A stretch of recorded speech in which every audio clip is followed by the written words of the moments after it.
ठरलं तर मगचा आजचा म्हणजेच 18 डिसेंबरचा फ्रेश असा रिव्ह्यू तुम्ही माझ्या आवाजामध्ये ऐकत आहात. इथे सुरुवातीला आपल्याला कालचंच दाखवलेलं आहे अर्जुन आणि सायलीची हे जे काही बोलणं आहे तर ते दाखवलेलं असते. सायली अर्जुनला सांगत असते की पसारा आवरू आणि मग झोपा म्हणून, आणि अर्जुन म्हणत असतो की चला आता मी झोपतो म्हणून. आता सायली जी आहे त्या पसाऱ्याकडे रागाने एकदा बघते. अर्जुन म्हणतो सकाळी आवरलं तर नाही का चालणार.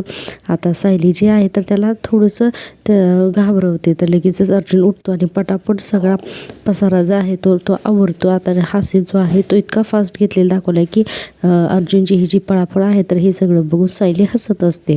आणि आता अर्जुन सगळं काही पटापट आवरतो आणि बेडवरती येऊन बसतो. आता अर्जुन बेडवर बसतो आणि म्हणतो झालं आवरून. आता सायली म्हणते खरं तर मला सुमन काकूंना फोन करायचं होतं, पण आता खूप उशीर झाला आहे ना, झोपले असतील ना ते. अर्जुन म्हणतो हो, पण सुमन काकूला का फोन करायचा आहे तुला, आज तर तू त्यांना भेटून आलीस ना. तर सायली म्हणत्या होत्या खूपच गप्प होत्या. हो, चेहराच त्यांचा उतरलेला होता. त्यावर अर्जुन म्हणतो की आपण कदाचित ॲक्सिडेंटबद्दलच बोलत होतो ना, त्यावर कदाचित ती डिस्टर्ब झाली असेल. कारण ज्यावेळेस ॲक्सिडेंट झाला त्यावेळेस ती गाडीमध्ये नव्हती, तरी ही खूप इमोशनली हर्ट झाली आहे रे ती. आणि आज आपण जो सिनियरचा कोणी शत्रू आहे का ते सगळं आपण बोलत होतो आणि ते तिनं ऐकलं आणि म्हणून कदाचित ती गप्प झाली असेल. पण तुला सांगा, तुला आपण एक काम करू का, आपण उद्या हे सगळं बोलूयात म्हणून, असं अर्जुन म्हणत असतो. इकडं आपण त्या महिपतला जिथे किडनॅप केलं आहे त्याच्या बाहेरच्या रूममध्ये येतो आणि तिथून तो प्रियाला फोन लावतो. आता प्रिया इकडे फोन उचलते आणि नागराजचा इतका घसा बसलेला आहे, एवढा आवाज बदललेला आहे की प्रियाला काही कळतच नाही. प्रिया फक्त हॅलो बोला, सगळं काही ठीक आहे ना असं म्हणते फोन उचलून. नागराज इकडे म्हणतो नाही ग म्हणून बोलण्याचा प्रयत्न करतो, पण त्याच्या घशातून आवाजच निघत नाही. तो म्हणत असतो की महिपतने माझ्यावर हल्ला केला आहे, हे सगळं नागराज सांगत असतो. पण प्रिया म्हणते हे बघा तुम्ही काय बोलता ते मला काही कळत नाही आहे, तुमचा घसा बसलाय का, तुम्ही महिपतसोबत आईस्क्रीम पार्टी वगैरे केलीत का काय. नागराज इकडे म्हणत असतो हे गप्पे, हल्ला केलाय महिपतनी माझ्यावर. प्रिया म्हणते काय असं म्हणत असते. आता नागराज पुढे म्हणतो की फोन कुठे आहे फोन. प्रिया म्हणते फोन. आता नागराज म्हणतो अगं महिपतचा फोन कुठे आहे, आपण त्याला घेऊन आलो त्यावेळेस तिथे महिपतचा फोन नव्हता. आता प्रिया म्हणते महिपतचा फोन. हां, आता नागराज म्हणतो हां म्हणजे एकदाच आला ऐकायला. प्रिया म्हणते हां, आपण त्याला उचलून आणलं त्यावेळेस नव्हता त्याच्याकडे फोन. नागराज म्हणतो अगं हां, तोच फोन कुठे आहे, शोधायला हवा आपल्याला तो फोन. प्रिया म्हणते अहो आता कुठेतरी झटापटीत पडला असेल फोन, कशाला हवा आपल्याला त्याचा फोन, जाऊ दे ना. तर नागराज म्हणते वेडीस का, असं कसं बोलतेस तू, अगं महत्त्वाची वस्तू आहे ती, आणि असं कसं जाऊ दे म्हणतेस. म्हणून नागराज बोलण्याचा प्रयत्न करत असतो, पण त्याचा घसा फारच बसलेला असतो. आता यावरती प्रिया जी आहे तर ती ओव्हर ॲक्टिंग करते. प्रिया म्हणते बरोबर काका, हां आपण शोधू हां त्याचा फोन. आता तुम्ही ना आता जास्त बोलू नका, उगीच घशावरती ताण येईल, त्याच्यावर काहीतरी ना गुळण्या वगैरे करून घ्या, त्याने तुम्हाला बरं वाटेल, फोन ठेवा आता, असं म्हणते प्रिया. आणि प्रियाच्या आता आपल्याला दाखवलेलं आहे की प्रिया जाते आणि पर्समधून दुसरा मोबाईल काढते. तर तो मोबाईल दुसरा तिसरा कोणून तो असतो महिपतचाच मोबाईल. प्रिया इतकी डांबीच दाखवली ती नागराजला कळूसुद्धा देत नाही की तिच्याकडे महिपतचा फोन आहे म्हणून. प्रिया म्हणते महिपतचा फोन झटापटीत खाली पडला आहे, तर खरं सांगितलं मी नागराज काका तुम्हाला, फक्त तो फोन मी उचलला आहे, तुला सांगायचं राहिलं रे. आता तू किती शोधलंस ना नागोबा, तरीही माझ्याकडे असलेला महिपतचा फोन तुला कसंच सापडणार नाही, असं प्रिया म्हणत असते. आणि आपण आता दुसरा सीन पाहतोय. आता दुसरा सीन आपण सायली आणि अर्जुनचा पाहत आहोत की आता सायली जी आहे तर ती सांगत असते की अहो अस्मिता ताईनं आय थिंक ना इथे त्याला बोलून घ्यायलाच हवं. सायली म्हणते पण तो इथे येईल का. अर्जुन म्हणतो की त्याला यावंच लागेल, आणि त्याला माहिती की जर त्यानं आपल्याला इन्फॉर्मेशन नाही दिली तर तो आपल्याला प्रोटेक्ट करणार नाही आणि मग तो इझिली महिपतला किंवा पोलिसांना सापडणार. मग सायली म्हणते मग तू इथं आल्यानंतर त्याच्या प्रोटेक्शनची जबाबदारी नसशील. आता लगेच सचिन म्हणतो मी कुठेही जाणार नाही अस्मी, आणि जरी गेलो तरी थोड्या वेळानं परत येणार आहे. अस्मिता म्हणते मग तू तर म्हणाला होतास की परत तुला 2-3 दिवसासाठी जावं लागणार आहे. सचिन म्हणतो ते मी कॅन्सल केलं. हां म्हणजे पनवेलमध्ये माझी एक मीटिंग आहे पण मी ती अटेंड करणार नाही आहे. आणि सचिन लगेचच अस्मिताच्या गालाला हात लावून म्हणतो की कारण माझी बायकोच अपसेट आहे ना, आणि मग तिचा राग शांत करण्यासाठी मला इथे थांबावंच लागेल. असं म्हणल्यानंतर लगेचच पुढे म्हणतो की तो एचआरचा जो काही प्रॉब्लेम झाला होता ना तो सॉर्ट आउट करणं जरा डिफिकल्ट आहे, पण मी आता कामाचा विचारच करायचा नाही असं ठरवलं आहे, जस्ट फॉर यू. आता अस्मिताला असं म्हणल्यानंतर ती लगेचच पागळते. ती म्हणते तू माझ्यासाठी तू तुझं सगळं काम बाजूला ठेवलंस अर्जुन. आता असं हे सचिन आता म्हणतो तुझ्यासाठी आणि आपल्या बाळासाठी म्हणून. आता अस्मिता म्हणते Sachin I am really sorry रे, मी तुझ्यावरती चिडले ना. त्यावर सचिन लगेचच म्हणतो की सॉरी म्हणू नकोस ग अस्मिता, अजिबात सॉरी म्हणू नकोस. पण आज मी तुला एक गोष्ट सांगू का, प्लीज माझ्यावरती ना असे भलते सलते संशय घेऊ नकोस यार. मी तुला सांगतो, मी तुझ्याशिवाय कुठल्याही मुलीकडे मी बघितले सुद्धा नाहीये. इतका खोटारडा सचिन दाखवलाय की बास. आणि पुढे म्हणते की तुझा जर यावर विश्वास बसत नसेल ना तर मी कायमचा इंडियात राहतो, नो प्रॉब्लेम. म्हणजे पॅकेज आणि सॅलरी तशी कमी मिळेल पण काही हरकत नाही. मी तुझ्यासाठी तर मी एवढं करू शकतो. त्यावर अस्मिता म्हणते नाही नाही, एवढ्यासाठी चांगला जॉब कशाला सोडायचा ना. आता सचिन की डोळ्या मोठे करून म्हणतो तुझ्याबरोबर राहण्यासाठी. आणि पुढे म्हणतो की ठीक आहे, याबद्दल आपण नंतर बोलू, पण मला सांग की तुला काही हवं आहे का, काही ज्यूस वगैरे घेऊन येऊ का मी. अस्मिता म्हणते नाही नाही नको, तो आत्ता मीटिंगला जा आणि मग लवकर ये, लवकर परत ये. तर सचिन म्हणतो बघ आर यू शुअर. तर अस्मिता म्हणते हो, माझ्यासाठी तर तू तुझी सगळी कामं सुद्धा बाजूला करायला कामं तयार आहेस. तर मग मला ना खूप गिल्टी वाटतंय, तर त्यापेक्षा ना तू आत्ताच जा. आता लगेच सचिन म्हणतो मी गेलो आणि आलो, ओके ब्युटिफुल, असं अस्मिताला सचिन म्हणत असतो. आणि ते जे आहे आता पुढे आपण पाहतोय की सायली जी आहे ती रांगोळी काढून येते, रांगोळीचा डबा ठेवते देवीच्या मंदिरामध्ये. आणि आता ते सायली तर आज जेवणाला काय करायचे. सायली म्हणते तोंडलीची भाजी करून चिरून ठेवली तोंडली, तर तेवढी फोडणीला टाका, कुकर लावा आणि हो जाताना मी कोशिंबीर करून जाईन. विमान म्हणते तुम्ही कुठे बाहेर जाताय का. तर सायली म्हणते हो, इतक्यातच प्रतापराव, कल्पनाताई आणि अर्जुन, अस्मिता, सचिन सगळे येतात. सगळेजण एकमेकाला गुड मॉर्निंग म्हणत असतात. सचिन म्हणतो की डॅड मी निघतोय.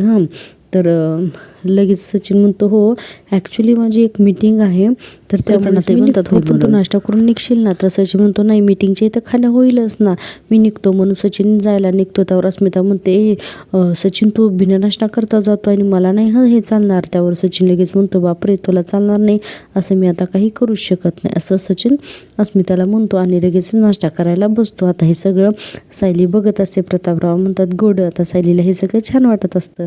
आता सचिन म्हणतो ठीक आहे मी घेतो नाश्ता, असं म्हणून सचिन तिथे बसतो.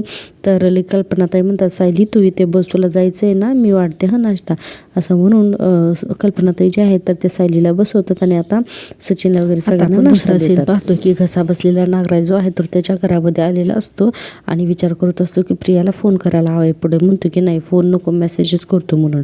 आता नागराज जो आहे तर तो फोन करतो की महिपतवरती नीट लक्ष ठेव, त्याच्या हाताच्या दोऱ्या ज्या आहेत तर त्या घट्ट आहेत नाही, तू जर त्या थोड्या वेळाने चेक करत राहा, असा मेसेज नागराज प्रियाला करतो. आता यावेळेस ना प्रियाची टर्न असते महिपतच्या तिथे जाऊन महिपतवरती लक्ष देण्याची. आता मेसेज करून झाल्यानंतर नागराज सुमन म्हणून हाक मारत असतो, पण त्याच्या कशातून जास्त आवाज निघत नसतो आणि पुढे तो गप्प बसतो, कारण सुमन काही ऊस देत नाही. तेवढ्यात सुमन येते आणि म्हणते अरे तुम्ही कधी आलात, मला कळलंच नाही. तर नागराज म्हणतो लक्ष असायला हवं ना त्यासाठी. आता खोकायला लागतो. त्यावर सुमनच्या लक्षात येतं. सुमन म्हणते तुमच्या आवाजाला काय झालं.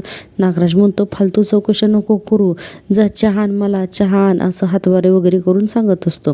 त्यावर सुमन म्हणते हो हो आणते, थोडं जास्त आलं घालते आणि गवती चहाही घालते, म्हणजे तुम्हाला बरं वाटेल. आणि मग गुळण्या करण्यासाठी गरम पाणीही आणते. आता नागराज लगे म्हणतो जा आण लवकर. तिला ना तिचे तो हातवारे वगैरे करून बोलत असतो की जा निघितून म्हणून. आता ही सुमन जी आहे तर ती निघण्यासाठी जाते, पण पुन्हा थांबते आणि नागराजकडे वळून विचारायला लागते की काय हो, काल तुम्हाला दादा इतकं ओरडले तरीसुद्धा तुम्ही पुन्हा रात्रभर घराच्या बाहेर होतात, पुन्हा गायब होतात. आता हे सगळं ऐकलं की नागराजचं डोकंच फिरतं. आता सुमन पुढे म्हणते की महिपतला भेटायला गेला होतात, तुमची आणि महिपतची खूप जुनी मैत्री आहे का हो, अगदी 20-25 वर्षांपासूनची, असं म्हणले की आता तर नागराजचं डोकंच तापतं. नागराज इतका तिच्यावरती चिडतो, मनात म्हणतो की सगळे माझ्या डोक्यावरचीच नाचायला लागलेत, आधी महिपतनं गाडा आवडला आणि आता ही डायरेक्ट मला प्रश्न विचारायला लागली, असं म्हणून नागराज इतका चिडतो आणि म्हणतो की तेच किती वेळा मला तू तेच विचारणार आहे, असं म्हणून तिला मारण्याची ॲक्शन वगैरे करत असतो. आणि पुढे म्हणतो की मी काय करायचं आणि काय नाही ते, मी कोणाशी मैत्री करायची, कुठं जाईन, हे असल्या फालतू चौकशा मला नको आहेत, चल निघितून, तुला किती वेळा 1000 वेळा सांगितलंय का नाही मी, असं नागराज म्हणत असतो. आणि पुढे म्हणतो की आता बास करायचं, हे सगळं हे टिपिकल बायकोची ॲक्टिंग आहे ना माझ्यासमोर करायची नाही असं नागराज म्हणत असतो. आता सुमन म्हणते अहो पण असं म्हणत असते. इतक्यातच नागराज जो आहे तर तिला खूप मारतो आणि तिचे केस वगैरे ओढतो. आता हे सगळं आपल्याला सावलीमध्ये दाखवलेलं आहे आणि तिला बेडवरती फेकून देतो अक्षरशः. आणि आता पुढे म्हणत असतो की बंद ठेवायचा, स्वतःचं तोंड बंद ठेवायचं, मला प्रश्न नागराज म्हणत असतो. आणि सुमनला बिचारीला नागराजचा खूप छळ सहन करावा लागत असतो. आता आपण दुसरा सीन पाहतोय, तो म्हणजे सुभेदारांच्या घरातला. आता सुभेदारांच्या घरामध्ये सगळेजण जे आहेत तर ते टेबलवरती बसलेलेच असतात आणि हे सगळे बसलेले असताना सायली म्हणत असते की आई, सचिन भाऊजी अस्मिताताईंशी बोलल्यापासून अस्मिताताईंचा चेहरा किती खुलला आहे ना. आता कल्पनाताई म्हणतात, अगं नवरा बायकोची भांडणं अशीच असतात, कधी मिटतात ना तर ती कळत सुद्धा नाहीत ग, असं म्हणत असतात. सुभेदारांच्या घरातलं वातावरण आता छान असतं. आता कल्पनाताई म्हणतात, बरं अस्मिता, आज मी तुझ्यासाठी बेसनाचे लाडू करणार आहे. हां. अस्मिता म्हणते, हो म्हणजे दिवाळीपर्यंत आता मला लाडूची वाट बघावी नाही लागणार. आणि पुढे म्हणते की मम्मा, अगो बेसनाच्या लाडूचं नाव काढल्यावरती बाळाने लात मारली ग मला, असं अस्मिता म्हणत असते. आता लगेच सायली उठते आणि पळत पळत तिच्याकडे येते आणि अस्मिताच्या पोटाला हात लावून म्हणते, बाळा बेसनाचा लाडू हवा आहे. आणि पुणे म्हणते की अरे आई, खरंच बाळाने पोटातून लात मारली. हां. आता सायली खूपच एक्साइट असते अस्मिताच्या बाळासाठी. प्रतापराव म्हणतात, कल्पना तुला मी सांगतो, आपलं हे नातवंड आहे ना, एक नंबरचं वात्रट होणार आहे आपलं नातवंड. आता असं म्हणल्यानंतर अर्जुन म्हणतो की आईवरच जाणार आहे लेकरू. आणि अस्मिता म्हणते की आणि बाळाचा निघून जा म्हणून. अर्जुन म्हणतो, हो निघतोच. हां मी आता. त्यावर सायली म्हणते की ठीक आहे, मला जाताना ना मार्केटमध्ये सोडा ना प्लीज. आता हो म्हणून ते दोघेही निघायला लागलेले असतात. आता आपण दुसरा सीन म्हणतोय, नागराजकडे प्रतिमा येते आणि म्हणते की भाऊजी मला ना तुमच्याशी थोडं बोलायचं होतं. नागराज म्हणतो, हां बोल ना वहिनी. प्रतिमा लगेच म्हणते, अरे तुमच्या आवाजाला काय झालं आहे भाऊजी. तर नागराज म्हणतो, थ्रोट इन्फेक्शन झालं आहे, तू बोल ना. तर प्रतिमा त्या म्हणतात की अहो मग आता तरी घरामध्ये थांबा ना, आतासुद्धा तुम्ही कुठेतरी निघालात, घरात थांबून आराम करा. तुम्हाला यांनी आधीसुद्धा कालसुद्धा सांगितलं होतं की घराच्या बाहेर रात्री राहू नका, तरीही तुम्ही काल रात्रभर घरी नव्हतात. तर नागराज हो ते असं म्हणायला लागतो. त्यावर प्रतिमा त्या म्हणतात की भाऊजी, माझी ना मधल्यामध्ये खूप कोंडी होते हो, पण तरीही मला तुमच्यापर्यंत यांचा निरोप पोचवावाच लागणार आहे. आता असं म्हणल्यानंतर नागराज म्हणतो, कसला निरोप, कसला वहिनी. तर प्रतिमा त्या म्हणतात की यांनी तुम्हाला सांगितलंय की यापुढे रात्रीच्या वेळेला घराच्या बाहेर पडायचं नाही म्हणून, आणि जर का बाहेर पडलात तर हे स्वतः तुमच्याबरोबर येणार म्हणून. आता नागराज म्हणतो की हे काय वहिनी हे सगळं, मी काय शाळेत जाणारा मुलगा आहे का की दादाने माझ्याबरोबर यायचं. त्या प्रतिमा त्या पुढे म्हणतात की रविराजने तुम्हाला असंही सांगितलं की जर तुम्ही आम्हाला कोणालाही न सांगता घराबाच्या बाहेर पडलात तर दुसऱ्या दिवशी घरात परत येऊच नका, असं तुमच्या दादाने तुमच्यासाठी निरोप दिला आहे. हे सगळं प्रतिमा त्या नागराजला सांगतात. आता नागराजला हे ऐकल्यानंतर चेहऱ्यावरचा रंगच उडतो. नागराज म्हणतो, वहिनी अगं हे. त्यावर प्रतिमा त्या म्हणतात, सॉरी भाऊजी, मी फक्त यांचा निरोप तुमच्यापर्यंत पोहोचवण्याचं काम केलं. आता तुम्हाला याच्यावरती काही बोलायचं असेल तर प्लीज यांच्याशी बोला हां, असं म्हणून प्रतिमा त्या तिथून निघून जातात. आता पुन्हा आपल्याला सुभेदारांच्या घरातला सीन दाखवलेला आहे की आता अर्जुन सायली तर निघालेले असतात. इतक्यातच तिथे हा अश्विन जो आहे तर आज बऱ्याच दिवसांनी अश्विनची एंट्री दाखवलेली आहे. अश्विन तन्वी करून अशा हाका मारत असतो. इकडे सगळ्यांचे नाश्ता तर झालेला असतो. त्यावर सायली म्हणते, अश्विन भाऊजी, मी सकाळी रांगोळी काढत होते ना तेव्हा प्रिया बाहेर गेली, मला वाटलं तुम्हाला सांगून गेली असेल. आता असं म्हणल्यानंतर अर्जुन आणि सायली त्या सोफ्याच्या जवळ म्हणजे खुर्चीच्या जवळ येऊन उभारतात, त्यांची पर्स वगैरे घेत असतात आणि अश्विन तिथंच उभा असतो. आता अश्विन फोन लावतो प्रियाला की प्रिया कुठे म्हणून विचारायला. फोन लावतो आणि विचारतो की हॅलो प्रिया, हॅलो तन्वी, अगं कुठे आहेस तू, मी तुला कधीपासून कॉल करतोय. आता असं म्हणल्यानंतर प्रिया म्हणते, मी येते का मैत्रिणीकडे आले, मी येतेच. हां. प्रिया म्हणते, माझी मैत्रीण एकटीच होती ना, तिने मला बोलवलं होतं ना म्हणून मी इकडे आले. आता अश्विन म्हणतो, अगं मैत्रिणीकडे जायचं होतं तर मला सांगायचं ना, उठून जायचं, मी उगीच उठल्यापासून तुला इकडे तिकडे शोधतोय म्हणून. आणि हॅलो हॅलो म्हणत असतो पण काही प्रिया इकडून बोलत नसते आणि अश्विनला वाटतं की फोनचा आवाज येत नाही किंवा बारीक येतोय म्हणून आता अश्विन काय करतो, साऊंड ऑन करतो. त्यावर प्रिया म्हणते, मी घरी येते आणि मग आपण बोलतो. हां. अश्विन म्हणतो, अगं मग घरी कधी येणार आहेस ते सांग. तोपर्यंत महिपत पाठीमागून म्हणतो, चिचुंद्रे, असं जोरात महिपत ओरडतो. आता हे सगळं अश्विन ऐकतो आणि अश्विन हॅलो हॅलो म्हणतो प्रियाला. तर इतकं घाबरल्यासारखं होतं. अश्विन म्हणतो, हॅलो, मागून कोणाचा आवाज आला. तर लगेच प्रिया म्हणते की मैत्रीण अजून कोण असणार आहे, तू आपण ठेव बरं, मी घरी आल्यानंतर बोलूयात. आता अश्विन इकडे हॅलो हॅलो म्हणत असतो पण आता हे सगळं साऊंड ऑन केल्यामुळे सगळ्यांनी आवाज ऐकलेला असतो महिपतचा, चिचुंद्रे म्हणलेला. आता अश्विन बिचारा फोन ठेवतो आणि काहीच न बोलता तिथून निघून जातो. प्रतापराव म्हणतात, ही तन्वी जी आहे ना ती अगोदर घरातून जाताना आपल्याला कधी सांगून गेली नाही आणि आता अश्विनला अश्विनीला सुद्धा सांगून जात नाही. त्यावर कल्पनाताई म्हणतात जाऊ द्या, तिचा विचार न काढलेलाच बरा. आता अर्जुन म्हणतो ठीक आहे जाऊ देत, आपण लिस्ट घेतलीस का, चल सामान आणायचंय ना, असं म्हणून अर्जुन आणि सायली दोघेही घरातून निघतात. इथे आपण पाहतोय की महिपत जो आहे तर तो म्हणत असतो की मैत्रीण महिपत शिकरेची मैत्रीण बबली, असं करून महिपत आता हसायला लागतो. आता प्रिया तर एवढं रागारागाने त्याच्याकडे बघत असते. त्यावर महिपत म्हणतो काय सांगितलं नवऱ्याला मैत्रिणीकडे, मैत्रीण कोण, महिपत शिकरे, असं म्हणून प्रियाला तो काहीसा चिडवत असतो. पुढे महिपत म्हणतो काय गे बबली बबली, असा तिला म्हणत असतो प्रियाला. आणि प्रियाच्या तर इतकी वैतागलेली असते की कोणाकोणाला सांभाळू म्हणून. आता आपण पाहतोय की अर्जुन आणि सायली बाहेर येतात. सायली म्हणत असते सचिन भाऊजींशी भांडण मिटल्यावर अस्मिताताईंचा मूड छान झालाय ना.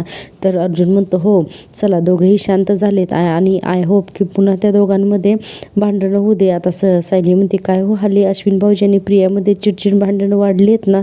अर्थातच प्रियाचं वागणं सहन करणं सोपं नाहीच आहे म्हणा. अर्जुन म्हणतो हो, पण अश्विन तिच्या खूप प्रेमात आहे ना, तर प्रियाचं वागणं अश्विनला कळायला खूप वेळ लागणार आहे. सायली म्हणते काय हो, पण मगाशी जेव्हा अश्विन भाऊजींनी प्रियाला फोन केला होता, साऊंड ऑन होता, त्यावेळेस पाठीमागून कोण होतं.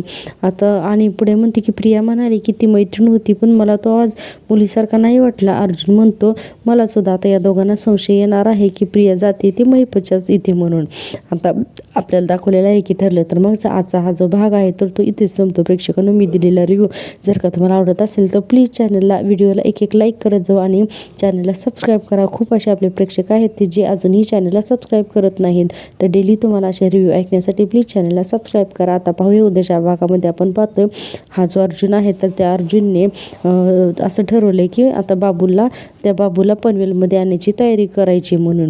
महिपत म्हणत असतो बबलीला की तू झोपू नका, तू झोपल्यावर मी गचकन तुझा गळा दाबला तर काय करशील. आणि प्रिया आता महिपतलाच धमकी देते. ती म्हणते की साक्षी जिवंत आहे हो ना, असं म्हणून ती उलट महिपतलाच धमकी देते. इकडे बाबू पनवेलमध्ये येतो आणि मग तुम्हाला जे माहिती ना ते मी तुम्हाला सगळं सांगेन आणि तुम्हाला संपूर्ण सहकार्य करेल म्हणून. पाहूया उद्याच्या भागामध्ये आणखीन काय काय होतं ते. त्यासाठी पाहत राहा माझी आवडती सिरियल आणि चॅनलला सबस्क्राईब करायला अजिबात विसरू नका. भेटूया उद्याच्या भागात. तोपर्यंत thank you so much. Take care. Bye.